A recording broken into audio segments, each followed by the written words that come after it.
Good is good, it's your boy Sam back here with another video. And in this video today, guys, we're going to be going over talking about the Diamond Kevin Durant in NBA 2K24 MyTEAM. And if he is worth you guys spending a ridiculous amount of MT on. Now, what does the amount Kevin Durant cost? I mean, look, I'm guessing, because they have lowered some of the values, but I'm guessing it's right around $150. Now, that's with the discount on VC. If you want to spend MT, you're probably looking at 1.2, 1.3 million MT. Just absolutely ridiculous. Now, obviously, with Shaq, okay, our last big type of reward, they made him really good. So I'm guessing they're going to make KD really solid as well. The first thing I noticed with KD is he has hotspots from literally everywhere. Okay, and hotspots this year, they're important. I'm not trying to sit here and sugarcoat things, man. Hotspots are really important when it comes, down to it this year. And he's 6'10 with a 7'4 wingspan. So that's, for a small forward, all you can ask for to start. 94 3 ball, 85 driving dunk, good speed ball, good bueno, 60 standing dunk, 90 speed, 80 interior, 85 perimeter, 88 lateral quickness.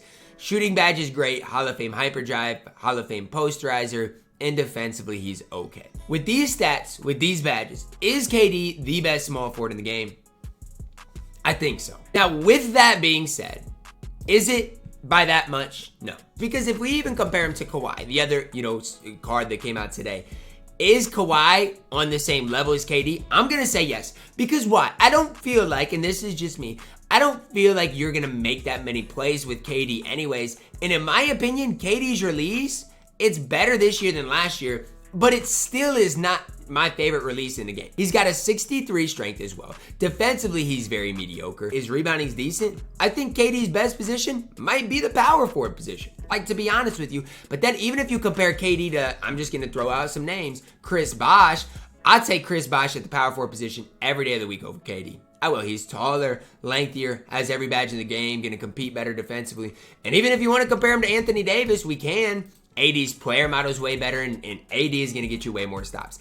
I'm not saying that KD is not as good as those type of cards, because I think, obviously, especially with AD, I think I would take KD over him.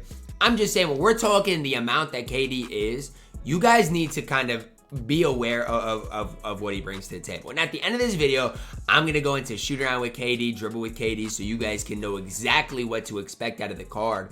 But when I'm looking at his stats, looking at his badges, there's nothing that really blows me away. Like when I looked at Shaq, and the reason I really got fond of Shaq is he had 87 speed. He was the best defender in the game. He literally did everything for an inside center you could ask. He literally was so dominant for his specific time that, if you didn't have Shaq, you were at a disadvantage. Now, when I look at Durant, I don't see that same type of impact. I do think he's probably your best small forward in the game. But even when I compare him to Scottie Pippen, Pippen's got a way better release. Pippen's better defensively. You can make the case at the small forward position, Scottie Pippen's better than KD. Because if you're just going to run him as a 3-and-D card, I think Scottie Pippen's better, right? Because Scottie Pippen's going to get you stops on the ball. Scottie Pippen's got a better release, super easy to green.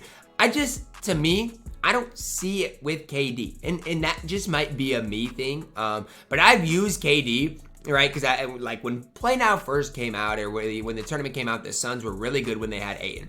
And so I've used a lot of KD. But even when they had Devin Booker on the court, guys, the amount of times I dribbled with KD was so small. He's not really a playmaker. And I know his stats, I know his badges, I know everything's going to be Ty, but he's going to play make for me. Man, be careful. The half range is nice. He's got some good things going for him.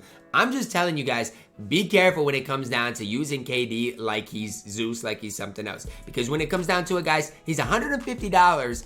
And here's what you're going to get as far as movement. This KD is basically the exact same one that you are going to see when it comes down to his MyTEAM card, okay? Same basically thing. 6'10", movement-wise, not going to be great. His hotspots in MyTEAM are going to be better. Now, release-wise, guys, I got to say, you should not mess with this card, okay? When I got used to his release and Play Now, he was absolutely so chick. Now, is that me saying that his release is super easy to time and super easy to green? No. I feel like it's on the slower side of things, and sometimes he gets a weird gather. But with the more you use it, the more you should get it down. Now, let's talk about his leaner next, okay? His leaner, horrible, okay? I'm not even gonna sit here and make the case his leaner is good, because it's not. It's horrible. Going left, he takes it off 1 foot. Going right, it's long, it's delayed. His leaner is horrible. Movement for KD, I don't want to sit here and say it's horrible, but to me, it's just not great. And part of the reason his movement's not great is because he's 6'10". So I think that is important to note, right? If he was a little bit smaller, his movement probably would be a little bit better. But I mean, his crossover is good. But other than that, I just don't really see what's really that outstanding about KD. His moving crossover is something that stuns people. It's something that you guys should really use if you get KD, that moving crossover right there. But other than that, from top to bottom with Kevin Durant, I mean, again, yes, shooting-wise, he's absolutely elite. I mean, other than that, there's just nothing really great. And even if you look at the card's stats and badges, guys, I mean, he's got, like, most of his Hall of Fame badges in the shooting category. So to me, like, yes, shooting the ball, he should never miss for you. I'm just saying, like, from a movement perspective, and this is a 96 overall KD in Plano that I'm using, I just don't necessarily see the whole picture with KD. This is a worth it for KD video, and KD is absolutely not worth it. 2 or 3, 4 weeks later, Shaq is the overall better card than KD. So let's say you don't have KD, you don't have Shaq, and you really want to spend money on the game. I wouldn't recommend locking in Shaq, but I do think Shaq is more worth it than KD. Now, obviously, things have changed a little bit. Chris Bosh just came out, but I still say Shaq is probably more impactful on the court than KD, because KD literally is going to shoot the ball. But outside of that, what is he really giving you? 6'10", that's pretty good versatility-wise on the defensive end of the court. His interior defense isn't bad either, right? But, I mean, it's not like he's guarding ball. Like, if you have Scottie Pippen, if you have Kawhi, they can guard the ball. It's not like you're going to have Kevin Durant out there guarding ball. So then if you run Kevin Durant, right, then you got to figure out, okay, what am I doing at the point guard and shooting guard position? Are you going to be forced to run Dwayne Wade then? Probably, right? And that's fine, because D-Wade can then guard ball. And if you're really wanting to run D-Wade, I think KD's actually a good guy to pair with him. Because say what you want about KD, he can give you offense. I think a lot of you guys are going to struggle movement-wise with him. Again, I did when I used him in play now. But there is no questioning, like, offensively speaking, he is one of the best there is. Like, this is on Hall of Fame difficulty. And you guys are seeing how easy his jump shot is, what his release looks like, and all these things. Now, again, I'm pretty comfortable at this stage with KD. So I should be, greening basically every shot with the card.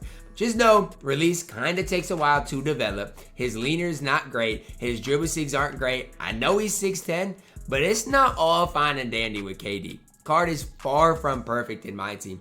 And the earlier you guys understand that, the more you guys probably will save on your money in the long run. You're going to have to buy all these. So 125,000 MT. Then you're going to have to spend 156,000. 156,000. Then you're going to have to spend even more on the 2 new sets today. You're going to spend literally so much money. And I'm telling you guys, as it stands right now, it is not worth it in my team.